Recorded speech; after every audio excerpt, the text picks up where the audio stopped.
Hello and welcome to the Everything Weather podcast, where we talk with people about the weather world, explore and discuss everything weather, and have some fun along the way. I'm your host, Kyle David, and today I'm joined by Alexa Trischler. Alexa is a meteorologist at WWL in Louisiana, and if you're a New Jerseyan, she's also a meteorologist on the radio for Longport Media here in South Jersey.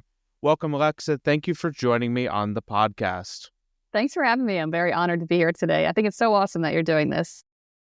Absolutely. Thank you. It means a lot that you say that. Before we get into the interview, though, I've got some fun questions for you. Are you ready? I hope so. All right. Would you rather have endless summer or endless winter? Endless summer. Definitely. I like endless summer? Yeah. Okay. Would you rather walk to work through a blizzard or drive to work in a hurricane? Maybe. I don't know. Both of these sound interesting, but practically what I would do, if I could drive probably in a Cat 1 or Cat 2, that's all right. Beyond that, I don't know. It depends on the structure of the car. But I think walking to work in a blizzard would look cool. So I'd pick walking to work in a blizzard. Yeah. Okay. Would you rather spend a week in a scorching desert or in a freezing Arctic tundra? Do I have what I need in the tundra, or am I just there in a bathing suit? Like, I'm just kidding. I guess that is a good question. Let's say you're dressed appropriately. You're dressed appropriately. I guess the desert. I'm going to have to go desert. Okay. Any desert in particular that you would select? Jeez. I don't know. I guess the desert southwest of this country. All right. Fair enough. You get some good food down there. Yeah. Would you rather have the same weather every day or different weather every day? I know it sounds boring, but I think the same every day, especially if it's nice weather every day. I can't complain about that. So you'd take 76 and sunny every single day? Yes, I would. For outdoor plans, it's like you don't have anything to worry about. For weather, it's boring, but it's fun. It's practical. It actually leads, funny you say that, because it leads into my last question. Would you rather never see clear skies again or never see clouds again? Could you imagine? Jeez. I think I would rather... So you're saying it could be mostly sunny because there's a few clouds? Or are you saying really covered clouds? I'm sorry for all these qualifying questions. These are these are good questions. Let's say it's like completely sunny, not a single cloud in the sky, or either like mostly cloudy or fully cloudy. All right, I'd rather never see a cloud again then. Poor clouds. I think I'm one of those people that might be affected by the weather a little bit. I like some variety, though. I feel like that's a little bit of all of us. We got to have some sunshine in there. Yeah. So, all right, Alexa, that is the last fun question before we get into our interview and talk a little bit about your experiences with the weather, what got you interested.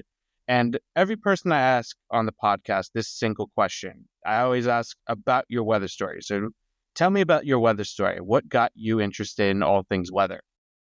Great question. I feel like people have such good answers to this question. A lot of people I know say they were either afraid of storms, so they got interested in weather. I feel like mine is more, I grew up in New Jersey by the beach, 10 minutes from the beach, and I really enjoyed experiencing all four seasons. I liked the summertime, all the great weather that came in the summer, but also the thunderstorms that came out in the summertime were exciting, and it was fascinating that 1 minute it'd be so nice outside, and all of a sudden it's this huge downpour at the beach, and you're trying to enjoy your day.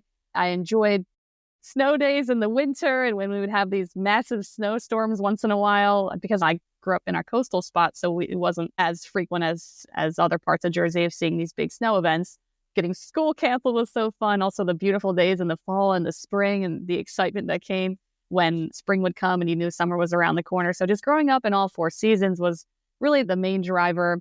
And also I really was into television and movies growing up, which I'm sure everyone says over the last several decades. Everyone just grew up on TV and movies. And being able to combine weather and media together like that has always been interesting and really something that I'm glad that I've pursued. Yeah, I'm actually glad that you mentioned television and media, because there are a few people in the meteorology and weather world that say this particular meteorologist got me interested in the weather, or this person during this event got me interested in the weather. Were there any particular role models for you that helped shape your interest in the weather and then eventually your career in the weather? That's a good question. Growing up in the part of Jersey I was in, even though it was close to the beach, the closest stations that were, big were the Philadelphia stations. There were some southern New Jersey stations, but they weren't as big as, of course, the major city stations of Philadelphia. Growing up, I watched Glenn Hurricane Schwartz. He was so great. Cecily Tynan, of course, Adam Joseph, Kathy Orr was another one. There was just endless people that did weather. Kate Bilo. I remember there was a woman years ago, I think her name was Sheena Parveen or something like that. Down where I grew up, there was a station for a while, NBC 40. It was a throwback people probably know from down in near the Jersey Shore. But there was a man named Dan Skeldon who was a legend there as well. There's just so many. And then, of course, growing up and you move away, we're exposed to everything online, YouTube, and you see all the meteorologists from across the country from different stations across the country. I really like James Spann, and there's so many. It's endless. Even before I started working at WWL TV in New Orleans, I watched the meteorologists here. So I have to shout out my own team. Meteorologist Alexandra Cranford is great. Meteorologist Peyton Malone, Chief Meteorologist Chris Franklin. Really, all on the team are so knowledgeable and so friendly and personable and just really care about people and are good at delivering what they know, and they know a lot. So it's not hard to find a good meteorologist across the country. Absolutely. And nowadays you can tap into just about any region, any market to hear the meteorologists talk about the weather. So we have a very good privilege, I would say, being able to connect with different meteorologists around the country. And you mentioned a few good names there. And I'm curious, how did those particular people shape your passion for the weather and help you realize this is something you wanted to do? Growing up as a young kid, really, you watch the news when you're a kid, and you continue to do it through your teen years. And just seeing how important what they were saying was to people's lives, their information that they're giving is so valuable. I mean, meteorologists do really important work. And even though over the years things have changed with TV, switching more to digital and online and streaming and whatnot, I still think a lot of people still rely on their local meteorologists to disseminate information and provide no hype forecasts, which I really enjoy. Sometimes with the people online, it becomes a little out of hand with what they're showing. We'll probably get more into that in a little while, but just growing up and seeing what they can do for people's lives. Are they helping them plan a happy occasion on the weekend, or are they getting them prepared for a blizzard coming? Are they able, and growing up in New Jersey in the Northeast, it's hard. It's just a short distance. The weather can be so drastically different. It's a few miles and you're talking a huge snowstorm, or you travel a little bit where I grew up closer to the coast and there's nothing. So it's just being able to give that their expertise and give that proper call as to what's going to happen to people was always something that really stuck out for me, or tornado warnings, things like that, getting people in their safe places when something is threatening where they live. Absolutely. And it's also a very rewarding experience too, based on people I've talked to in the broadcast world, not just in the broadcast world, but also people behind the scenes at the National Weather Service. They say helping people out is the most rewarding thing. Yeah. I will say, of course, being a National Weather Service, a meteorologist of the National Weather Service, National Hurricane Center, or on TV is extremely important. But I always think it's the first responders that go out there and actually rebuild communities and help with the cleanup after storms. Those are the real heroes. Those are the people that do the backbreaking work that deserve all the praise. And of course, the people that live through these terrible weather events that happen. Absolutely. Not enough praise, honestly, goes to the first responders, emergency management. Those are the real people doing the good work out in the community after and during weather events. Going back to you talked about some weather people that have inspired you, talked about some weather in New Jersey, which for those who don't know, New Jersey has very diverse weather. And you got this picture, okay, maybe this is something I want to do. So how did you eventually end up going to school for the weather? So I always joke, people always come up to you or they just say stuff online like they think meteorologists are stupid. Honestly, they do. That's what people think. Some people think that. They shouldn't. Not a lot of people, but there is a subset of people that say, oh, you went to college to think that red means hot and blue means cold. But it's not true. Like, meteorology degrees require a lot of math and science. So even in high school, I knew, all right, I have to get into gear here. If I want to go to school for this difficult major, I'm going to have to take, difficult classes, which do begin at a young age, especially if you want to make it easier on yourself when you get into college. Not saying you have to. If you're young, you're in high school or in college now watching this, you don't have to overexert yourself when you're young, but you can. It alleviates a burden when you're in college because the meteorology degree is intensive. Taking those calculus classes, as many as you can in high school before you get to college. But if not, they're there in college. Just being able to push yourself through the coursework, way to take all 4 semesters of calculus, 1 through 4, different physics classes, dynamics, thermodynamics, things of that nature. So it definitely, I think one of our professors, you probably had him, Dr. Decker, I think he wrote even in one of the syllabuses, this major takes a lot of grit, and he was right. And it's a lot of work, but it's definitely rewarding. And I know a lot of people I went to school with not only did meteorology, but some of them like doubled up. They did a double major in finance or business, or they did computer programming along with it. And there's just a lot that can be done with meteorology. But even if you just strictly do meteorology, you can continue your education or continue a master's degree, PhD and whatnot, or you can just start working out in the field. And as when we were in school, we graduated different times. I'm old. I graduated in 2017. No, I'm kidding. I don't think you're that old. Yeah. It goes by fast. But even though in college we did a lot of theory and things like that, a lot of focus on a lot of equations, you really learn stuff when you start working. When you get out into the workforce, you really learn how to forecast and you really know what's going on then. So if you feel like you're in college and you've learned a lot, how does this apply? It'll become clear as you get out into the workforce. We're already dropping some nuggets of wisdom. I love it. So you went to Rutgers, you got this tough degree, you're working on this tough degree. What are some experiences that you got involved with both inside of Rutgers and outside of Rutgers during your time getting your degree? Yeah, that's so important because I feel like I don't really know what kids are thinking nowadays. Hopefully this is what their mind is on, but it's really important to get experience in any way you can. It could be clubs.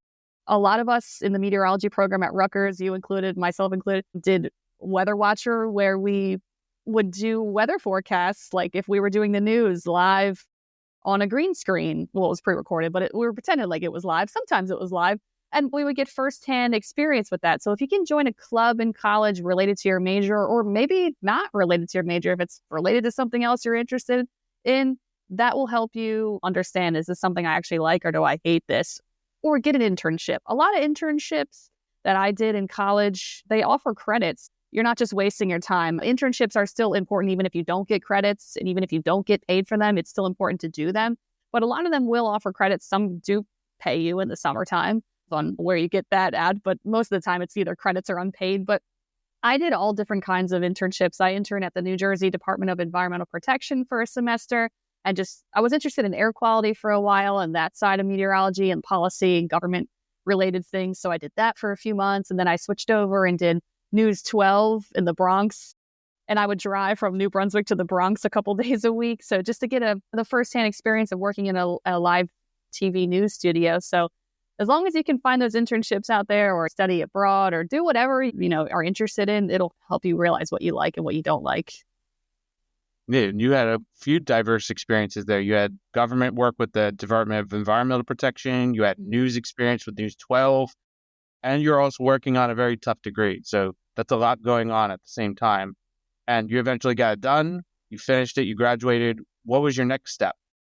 Yeah, good question. And I will say the classes are really hard, especially like the prerequisites, the math and the science. Everyone wants to just paint everything with a perfect light. But if you happen to do poorly in maybe like a Calc 1 or a Calc 2, like don't give up. I think some people don't always succeed their first time with certain math and science classes. That's normal. I think that you should take them again. Don't give up. If you keep going over and over again, you're like, okay, maybe then switch, but don't get discouraged right away. But anyway, back to your question. Good question about what was next. So yeah, when I first started college, I was like, oh, I think I want to do TV. This sounds very interesting. And then as I got through the major, I was like, maybe I don't want to do TV. Maybe I'll do a government job. So actually my first job out of college, I worked for the Florida Department of Environmental Protection down in Tallahassee. So you have to be willing to move for jobs. Everyone knows that. So I moved from Jersey down to Tallahassee, Florida. I worked there for about a year doing air quality stuff like permits for power plants, things of that nature. I used this software called AirMod, where it modeled air pollutants and it incorporated meteorology. It was really interesting. It was a really important job. We got to travel to different parts of Florida for different conferences on different things. And it was really awesome. And I worked there for a year. People were so nice. But then I feel like as I was working there, I got the itch that I had when I was younger to do TV. And I figured now is the time to do it. It's now or never. So I applied to a television station in West Virginia, in Wheeling, West Virginia, which is about an hour from Pittsburgh, and my dad's actually from Pittsburgh originally. So it wasn't so foreign to move to West Virginia. And then I worked in TV there. And it's funny because I didn't have a demo reel. So when you want to pursue TV, you usually put a demo reel together from college, at least the ones where we had our Weather Watcher Club. I just had a few videos, and luckily the news director there took a chance on me. So a message to people, if they don't really have everything lined up, they don't have a demo reel, they don't have everything prepared, still try. Reach out to news stations across the country, cold call them, say, listen, I'm passionate, give me a chance, because they might, especially nowadays, sometimes it's hard to find people. But anyway, I worked in West Virginia for a year and a half as a meteorologist on the weekends, but I also was a reporter for an MMGA. So sometimes when you're a meteorologist and you want to get into the news field, they make you be a reporter too, and you report on general assignment stuff like fires and anything that you could possibly, murders, unfortunately, anything that you could think of. Nowadays, because the TV landscape has changed, you're on your own. Like, you shoot, write, edit, go live all by yourself. You don't really have a cameraman, things like that. So you're an MMJ, which is really rewarding. Like, I feel like I didn't learn how to be a person and be a proper individual and know how to work until I was a multimedia journalist at MMJ, because you learn time management and you really learn a lot. So while weather is my main thing, I actually did enjoy being a reporter. And then I started doing radio back in 2020. So like you mentioned, I do the radio hits for Longport Media in New Jersey, where I grew up in that southeastern New Jersey shore area. So I do just every single day, I do 14 weather hits for them, just all day weather for that area. And then 2 other stops. I moved back to Tallahassee to work in TV there for a couple years. And then I was also a MMJ weekend meteorologist there, because I did like the diversity of being able to do weather and report out in the field. And now I'm in New Orleans. I've been here since June of 2023. And I'm full-time meteorologist here 5 days a week. So you've had quite the roller coaster, not just with jobs and industries, but also locations as well. Right. Curious, of all the places that you've worked, which one is your favorite? New Orleans, hands down, the best place in the world. If people are like, I don't know where to live, I don't know where to build my life, and you're young, come to New Orleans. And I'm not just saying that just to be like weird or whatever. It's so nice here. People are really nice. It's fun. There's always something going on. People will welcome you with open arms. It's really a wonderful place. And then back to the fact that I moved around a lot. If you want to work in TV, as people know, you pay your dues. You have to go from smaller markets to bigger markets, and that's just how it is. But the good thing is that nowadays, I feel like they're taking a chance more on people that just graduate college, and they say, we'll give you a chance working in this pretty decent market size. That's another positive thing that's happened over the years. They're loosening that requirement a little bit, which is nice. Yeah, and the TV communication landscape it's constantly changing. So there's always, I've seen it. There's always new opportunities for working in that profession as well. But speaking about your profession, you do weather for New Orleans, you do weather for New Jersey, but in different capacities. So tell me a little bit about your day-to-day with your jobs. Yes, with my TV job in New Orleans, I come into work, I forecast the weather, run it down, look at all the models, figure out what the forecast is going to be for the day, which takes me, and it depends on the weather, of course, but like an hour. I like to block out enough time to know what's going on. You look at the upper air maps, everything, and then you write it out. Old-fashioned, we all do the same thing, my whole team. Pencil and paper, write down the forecast. Then after we do that, I start building my graphics, put all the information in, organize the show. And then we have other tasks that we have to do. A lot of our stuff goes online, of course. We have our digital duties. We have our website articles that we do. We have social media posting that we have to do. We have radio. Actually, in New Orleans, we have an agreement with a radio station here where we send them radio hits for the day. We do marine and tide forecasting. We sometimes will record stories if something's going on, or we'll have other segments that we're working on that do air on our digital and streaming platforms. So it's just a dynamic sort of day. During the week, usually I just do the noon hour show, because there's multiple shows throughout the day. A noon hour show, so I only have one show on my 9 to 5 schedule. And then on the weekends, I have a few shows in the morning when I do the weekend morning shift. And the thing is with TV, you're always changing, you're filling in. Sometimes I fill in for the chief and do his evening shift, or I do the morning shift. And the morning show is, if you're a morning meteorologist, like you're a different breed because they wake up 1, 2 a.m. They're on air at 4:30 in the morning and they don't stop till 9 or 10 in the morning. So it's a long thing. We just keep it moving. Sometimes we're out in the field doing live reports. If there's a storm coming, they might send us out in our weather vehicle, the storm tracking car that we have, and we'll go out and report live from the scene.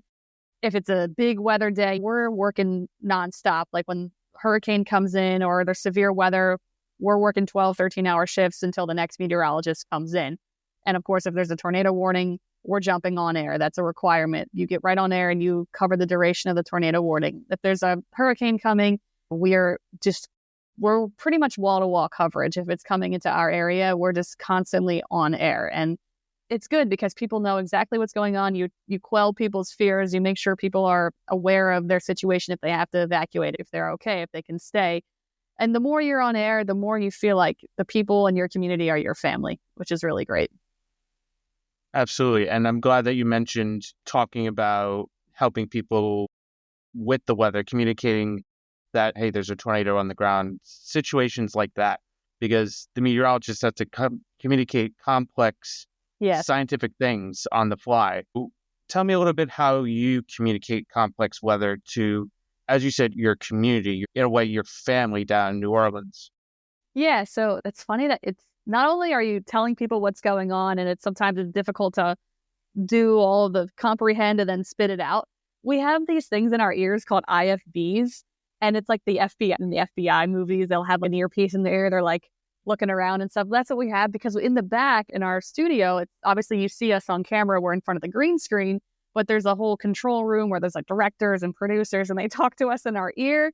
So sometimes when it's a really tense situation, there's a tornado warning, we're dissecting the information, we're looking at the radar data, we're looking at the wind velocities, we're telling people what the wind speeds are, where the rotation is, but also like someone in my ear is telling me, all right, we're going to take this camera shot in whatever town, toss to this now. Okay. And then so you have to relax, keep yourself in check, and be able to go from one thing to the next, be able to multitask, which we were talking about earlier. I mean, everyone multitasks in their jobs, and there are a lot more difficult jobs out there than being a TV personality, a TV meteorologist. But it is difficult being live on camera, keeping yourself cool, getting the information out as it's coming in while you're standing there. Like you don't have time to think about it. You're just like, all right, boom, instinct takes over. Let me just tell you exactly what I'm seeing. And sometimes it's not the most smooth thing ever, but really the most important thing is that people get the critical information they need to hunker down if there's a tornado coming in, God forbid, where to go, where the safest places are. If they need to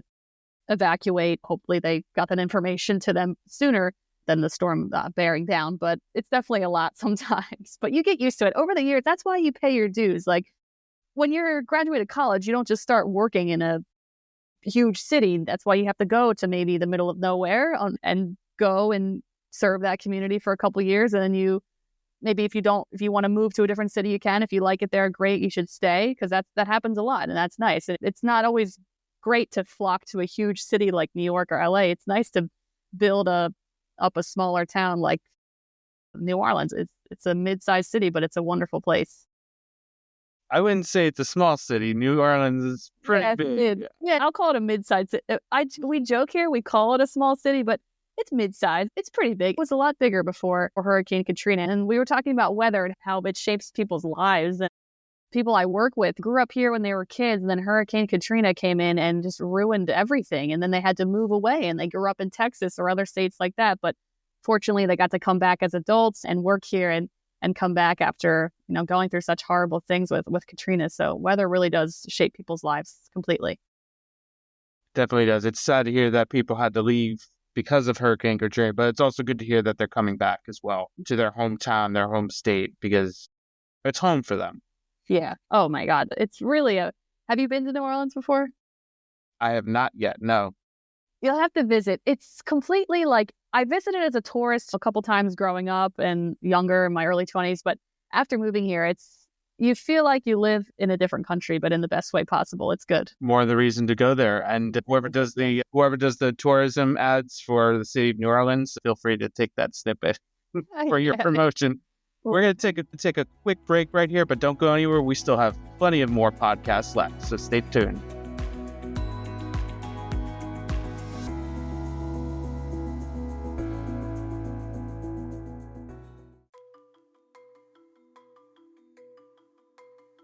On this day in weather history, we return to the 1925 Florida tropical storm. On November 27th, a tropical depression formed just to the southeast of the Yucatan Peninsula. As it drifted southeastward, the unusually warm November waters of the Caribbean Sea allowed the system to intensify slowly into a tropical storm. On November 29th, the tropical storm began to track north, clipping the western tip of Cuba and entering the Gulf of Mexico. As it did, the storm started to turn east towards West Florida and become more organized. On December 1st, the storm eventually made landfall near Fort Myers, Florida, with winds up to 65 miles an hour. After tracking across the Florida peninsula and weakening, the storm re-emerged over the Atlantic the next day. It began to transition into an extratropical storm and gain hurricane-force winds. The storm turned on a more northerly course towards North Carolina, eventually moving ashore between Wilmington and Cape Hatteras on December 2nd. The storm then quickly turned east away from the United States. The impacts from this brief tropical storm were severe. The storm along Florida's Gulf Coast caused significant property and crop damage. High winds uprooted trees, power lines, and telegraph wires along the Suwannee River. Storm surge damaged structures over 100 feet inland in areas previously considered safe. In North Carolina, heavy rains and strong winds battered the coast. Cape Hatteras was temporarily isolated due to downed power lines, and numerous buildings and boats sustained considerable damage. The storm's toll was heavy. 4 people died near Tampa when a house collapsed and a tree limb struck a woman during the storm. At sea, a schooner with 7 people aboard sank with no survivors, and the American SS Cotopaxi went down, drowning all 30 crew members. 2 other boats off the coast of Daytona Beach, Florida, and Savannah, Georgia, sank as a result of the storm, bringing the at-sea death toll up to at least 55. Property losses were estimated in the millions, with Jacksonville alone suffering almost $1 million in damages. The citrus industry in Florida took a hit estimated to exceed $600,000. Overall, the storm claimed 73 lives directly and caused $3 million in damages, equivalent to more than $54 million in 2024. This impactful late-season storm was one of the deadliest storms to hit the United States to not become a hurricane, and also serves as a reminder to the destructive potential of tropical systems, even in November and December.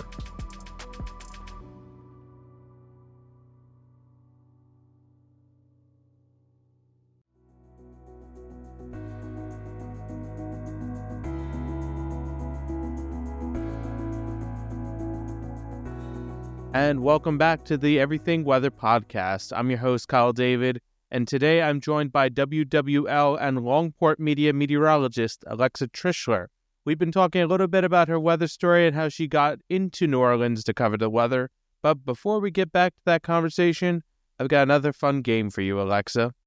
Guess that weather quote. So I have 4 quotes. Some of them are going to be from movies, one's going to be from a song, and one is actually going to be from a piece of literature. So I'll start you off easy. You ready for this? I hope I get them right. Okay, yes. All right. So the first one I hope is easy. This one's from a movie. The suck zone. It's the point, basically the twister sucks you up. That's not the technical term for it, obviously. Where is that from? Twister? You are correct. It is from Trischler, from the actor Philip Seymour Hoffman. Rest in peace to him, as you did that movie. Next one is another movie.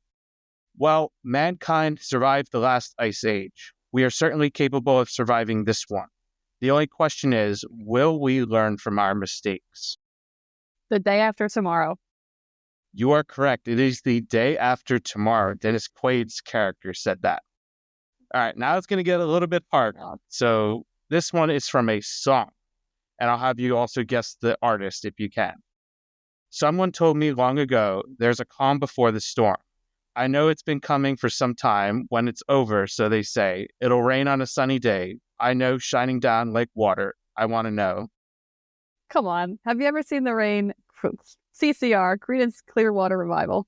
You are correct. All right, so I guess that was an easier one for you. But this one, I can't guarantee is going to be that easy. This last one is from a piece of literature. And if I butcher the quote, I apologize, because it is in Old English. Maybe that's a hint for you. Another storm brewing. I hear it sing in the wind. Yon same black cloud, yon huge one, looks like a foul bombard that would shed his liquor. If it should thunder as it did before, I know not where to hide my head. Yon same cloud cannot choose, but fail by pailfuls. Where's that quote from? It's a book. It is a play. I'll call it a piece of literature because it's been in books and stuff. I feel like I should know this. It's like, I don't know. I should know. You're going to tell me I'm going to be mad I don't know. I'll give you a hint of what it's from. It is from a playwright done by William Shakespeare. So I have to guess his play? The play that it's from? Yes. I don't know. Hamlet? I don't know. Is that even? I don't know. What is it? It is from The Tempest. I'm terrible. It's a little bit of a tougher one, I'll be honest. But you did very good overall. I figured that Creedence Clearwater Revival would be easy.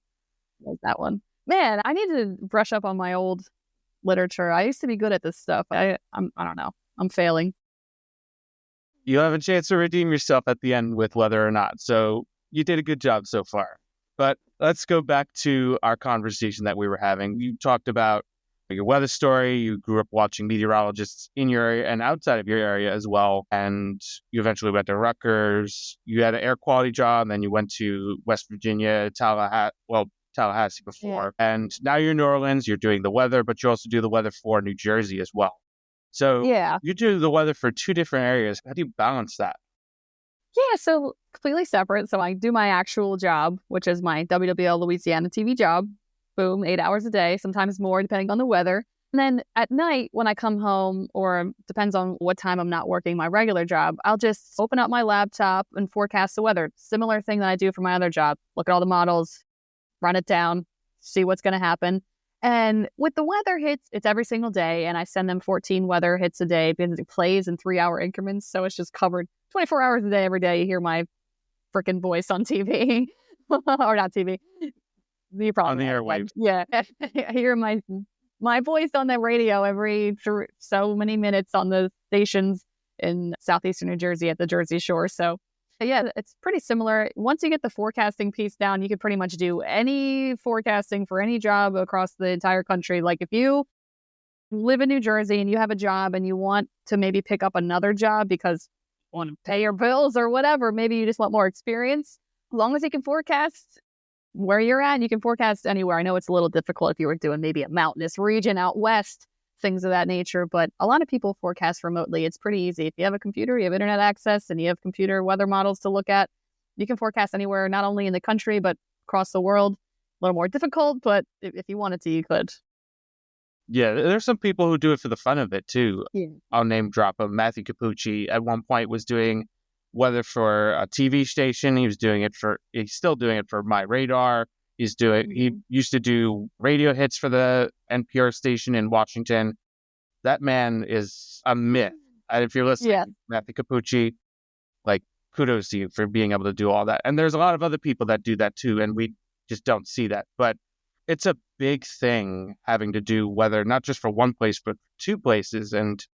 But as you said, it's a balancing act. Once you get down for one, then it's similar for the other one.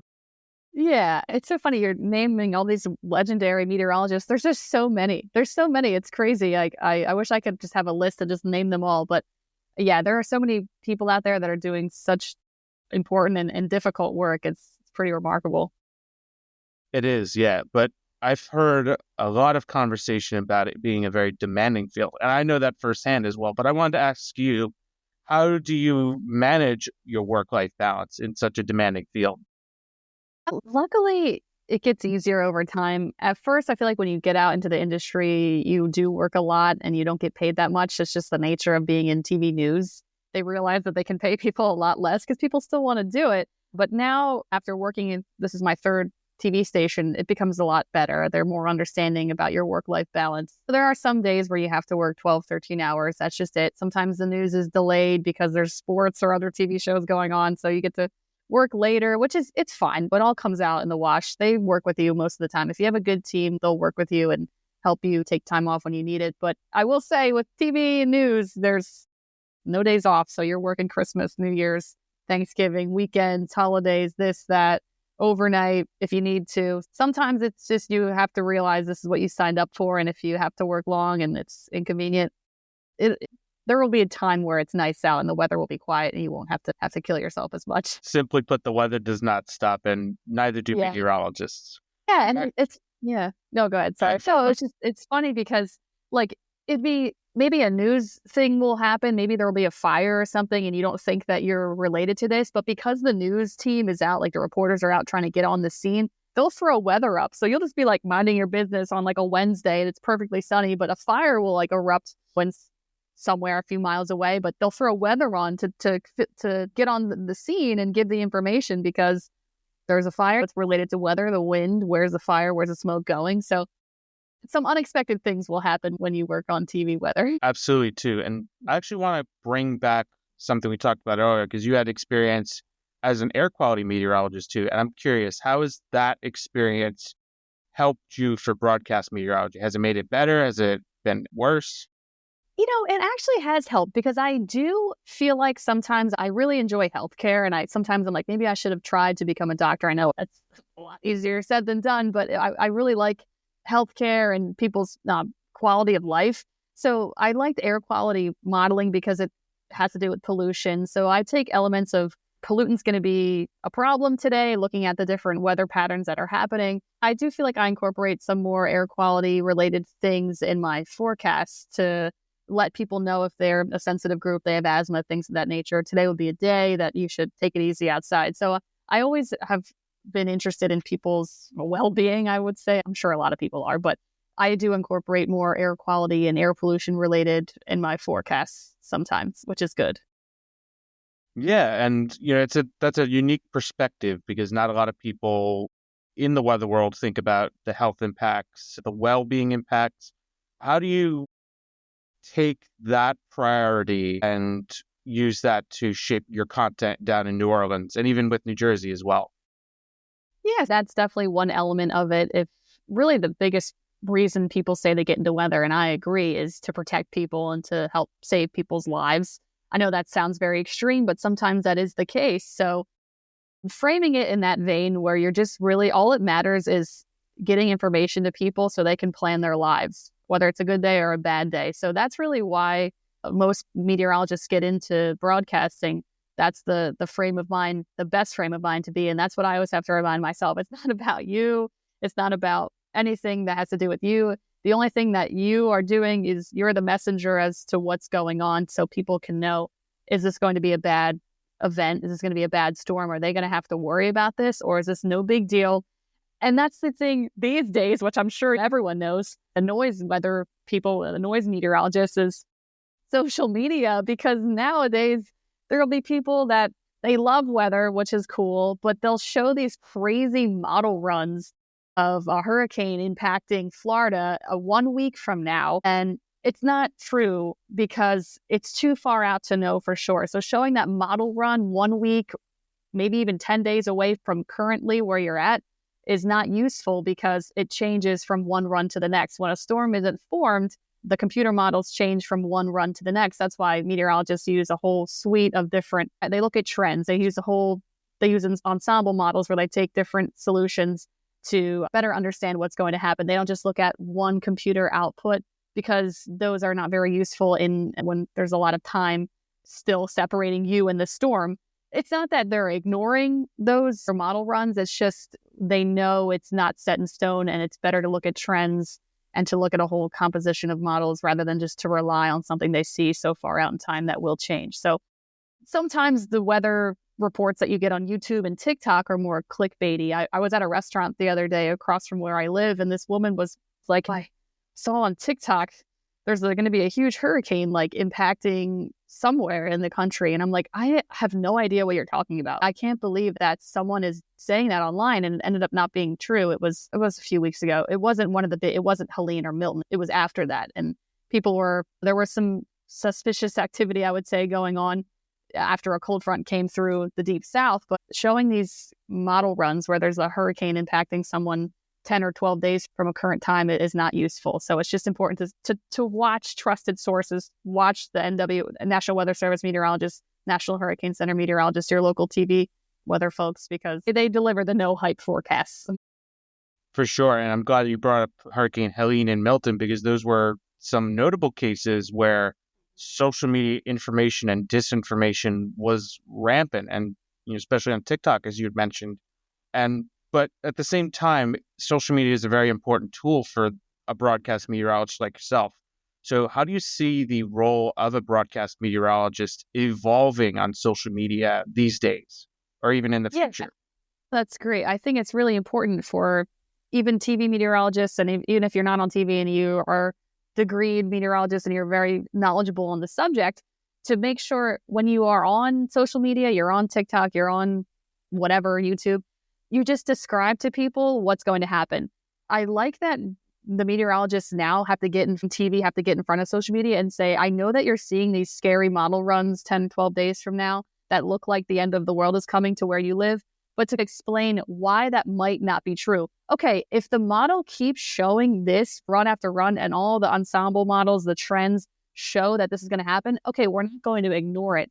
But to put stock in something so far out in time it's important for meteorologists to explain to their audience what they're seeing, not to ignore what they see, to make sure they feel comforted and prepared. I know they're not ignoring these things. They just don't want to cause over, dramatization of things that don't need to be. So as long as people like myself, you get online and are able to properly dissect the information that they're seeing and let people know with advance notice, because I don't want people to be mad at me or mad at that meteorologist by saying, oh, don't worry. We want people to prepare. We just want to make sure the right people are prepared and you're not going through this frenzy for no reason. So as long as they're updating it on a consistent basis, they're being thorough about what they're seeing, and they're letting people know, don't overreact, don't pay attention to more of the clickbait material, pay attention to what I know, because let me show you my track record.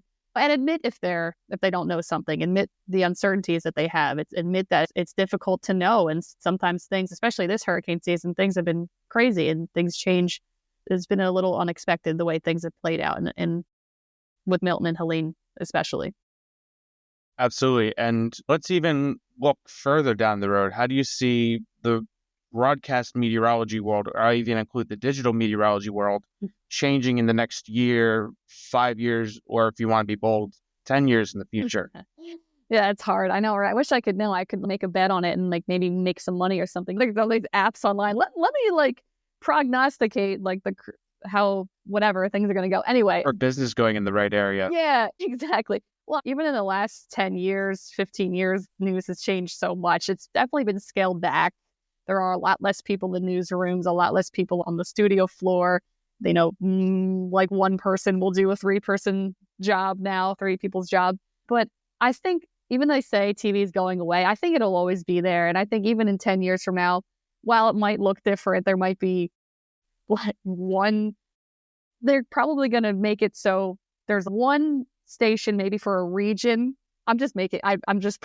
Maybe this might hypothetical. Hypothetically, yeah. Because they do this now with the control rooms, the digital rooms. They used to have people in-house. Now someone in some random city in the Midwest will do all of our programming, our controlling from that one place. So maybe there will be less newsrooms across the country, but I think there will always be a live weather element no matter where you're at. And even if, say, all TVs disappear, they're done with TV news, okay, we're done, it'll be online, of course. So as long as you're passionate about meteorology, you want to do TV weather, there will be a way, whether it's still live on air or if it's online or if it's on the radio, there is going to be something. As long as you keep your social media skills in check, which I know young people, that's no brainer for them. I think that there will always be a need for someone to dissect and provide these forecasts. The pay might not be so good. You might have to do multiple jobs. I don't want to discourage people, but I'll be real. Right away, you might not be getting paid what you think you should be getting paid, but that's just how it is. Maybe if you did something else, you would make more. I don't know. But as time goes on, you will make a livable wage, but you might have to do multiple jobs. You might have to do multiple weather things, which is fun. A lot of people are weather fanatics, so they don't mind doing multiple positions. It's going to be a very interesting world, and I'm sure you're eager to see what it looks like. I'm eager to see what it looks like. It's going to be very interesting in the world of weather communications. But I want to turn back for a second and look back at your career, because you've had a few different experiences. You still have some experiences under your belt that you are working on. What is the most memorable experience from you in your career? Well, I really working in New Orleans. I like meeting people when I'm out and about and just being able to give people information here, because people are so affected by weather in New Orleans specifically. It's a sensitive topic for people here. So being able to be a part of this city as they recover from Katrina, which was almost 20 years ago, they recover from Ida, which was a few years ago. Just being able to be part of this community is really remarkable. But then going back in my former jobs, being able to not only do weather, but also be a reporter, or an MMJ as they call it, just meeting deadlines that you feel are physically impossible. Once you do those things, you realize, okay, you can do almost anything in the workforce. So being able to push yourself in your job, even though everyone says the quiet quitting trend, don't push yourself, blah, blah, blah, like clock in, clock out, do the bare minimum. Honestly, you were going to have to push yourself to become a better person. I know you don't have to do it forever, but in order to become well-rounded and pretty well-adjusted, I feel like being a reporter and meeting deadlines and running from place to place and doing everything yourself, like having no help from anyone, just completely on your own in every capacity to get something on air, you feel like you've accomplished something. So I don't even know what to call it. If someone is in college and they're about to graduate, or they will be graduating soon, and they want to do TV, and that there's a job that says weather/MMJ, meteorologist/MMJ, don't be discouraged. It might be really hard. You might hate it, but give it a try. It'll get your foot in the door for sure. I'm glad you brought up that last point there, because I want to turn back the clock. So let's say we can go back in time to your younger self, or you're even talking to somebody who is in the position you were in. What advice would you offer them? What would you tell them? That's a good question. Don't get old. No, I'm kidding. Let's see. What would I give their advice? I would say don't be discouraged. If you're not hearing back from a place, just keep applying. I know they probably hear this all the time from their parents or their peers or whatever, but I just feel like when I graduated college, I applied to so many jobs and I didn't hear back from most of them. But I think it will take a while too. Like I graduated in May and I didn't start working until that next year. So it took several months for me to find a job. If that happens to you, you might have to do some freelance work. You might have to freelance weather, write a column for the weather. That's what I did in the meantime. I was a freelance for a while. Shout out to Joe Martucci. We've worked alongside each other. I know Joe. The legend list continues. But so I was like his freelance for him at the Press of Atlantic City in the meantime while I was looking for a full-time job several years ago. Maybe you'll work at a restaurant or something. I know it doesn't seem glamorous, but if you got bills to pay, you have to find a job somewhere. But I think eventually you will find a career job. And then once you get that first one, it'll become easier and easier to get the next. And networking, of course, is important. As everyone always says, most of the time that it's true, unfortunately, but it's just the nature of the game. Make sure you network. Don't cut yourself off. Don't be, oh, I'm all alone. Can be done all on my own, because you'd be surprised how much people are willing to help you. Yeah, and honestly, those are pieces of wisdom that can carry over to the non-weather world as well for those who are working outside of the weather world. So very great pieces of advice from there. We got one last fun thing for you. This is whether or not. So we're going to test your weather and non-weather related trivia. Got 4 questions for you here. All multiple choice, of course. And we'll see how you do. You ready? Yes, I think so. All right. This is whether or not your question is related to hurricanes. At what wind speed does a tropical storm become a hurricane? Is it A, 70, B, 72, C, 74, or D, 76? C, 74. You are correct. It is C, 74. This is whether or not your question is related to classic horror. Friday the 13th took place at Camp Crystal Lake. Which New Jersey town was the first movie filmed in? Is it A, Hackettstown, B, Blairstown, C, Lodi, or D, New Brunswick? Oh no! No. I think it was it Hackettstown. Is that your final guess? It was a different one altogether. Okay, I guess I'm going A, Hackettstown. I'll say that they filmed in a few different towns that were not mentioned, but the filming was primarily done in one of those 4 towns. I'm going Hackettstown A. You are incorrect. It was Blairstown. Ooh. To the camp that was actually filmed at? I feel like I did know this back in the day. Didn't they call it Camp Crystal Lake, but what's it actually called in Jersey? Yeah, so it was actually a real Boy Scout camp. Do you remember the name? No, I don't. I'm terrible. Nobi Bosco is the name of the camp they filmed at. I never got that. It's scary. Were you gonna... Yeah. Sorry. No, it's an interesting place, and nobody's gonna remember that name. To be honest, it's a weird name. I like that part of New Jersey. Actually, my roommate in college, Lexi Skinner, another legendary meteorologist, she's works for NJDUP, but she's from Sparta, so I got to go up there, and that's a great part of Jersey. The northwestern part it's cool. All of Jersey is very cool. Another good place to live. Eventually, when I'm older, I think I'll want to go back. Anyway, side note. Moving on. And for all those that hate New Jersey, you are missing out on all the fun here. So they don't know. They don't know. They just don't know. They don't.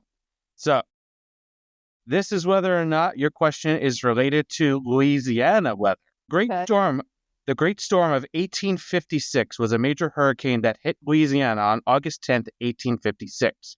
It also goes by another name, the name of the island it made landfall over and also split up. What's the name of that island? Is it A, Marsh Island, B, Last Island, C, Pelican Island, or D, Whiskey Island? Marsh. Is it Marsh Island? I think it was Marsh Island. I'm going with Marsh. Final guess? Yeah. You are incorrect. It is Last Island.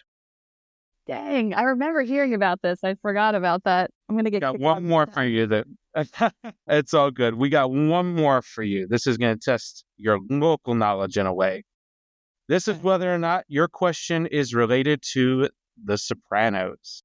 During the first few episodes of The Sopranos, who was boss of the Essex County crime family? Is it A, Johnny Boy Soprano, B, Junior Soprano, C, John Sacramone, or D, Jackie April Sr.? The last one, Jackie April Sr. Is that your final guess? Yes. You are correct. It is Jackie April Sr. And here's an on-the-fly trivia for you related to The Sopranos. In the Soprano episode, Nobody Knows Anything, Detective Vin McCazen, if I butchered that, I'm sorry, leaps from his death on this New Jersey bridge over the Raritan Valley, or the Raritan River. To the name of that bridge? No, I don't, but I can see it, and I don't know the name of it. What is it? The Donald Goodkind Bridge. I actually had to look that up. Fun little fact. If you are a Soprano fan and you're also from New Jersey, there you go. I just dropped some Soprano knowledge for you. So that's it. That is the end of our weather trivia and the end of our interview. But before you go, how can people stay tuned with your work, Alexa? You can, I know it's so funny. I shouldn't say this. As much as social media is important, I don't like social media. I never liked it when I was a kid. I always thought it was going to be a phase, but it's our current life completely. Anyway, look me up online, Alexa Trischler, Trischlar, Facebook, Twitter. Yeah, I'm on there, and I'm wwltv.com is my station's website. And we'll make sure for those listening on the podcast, we'll make sure to link all of those in our show notes as well for you to follow Alexa. So thank you, Alexa, for joining me on the Everything Weather podcast. And thank you to the listener for listening to this episode. And we will see you on the next one.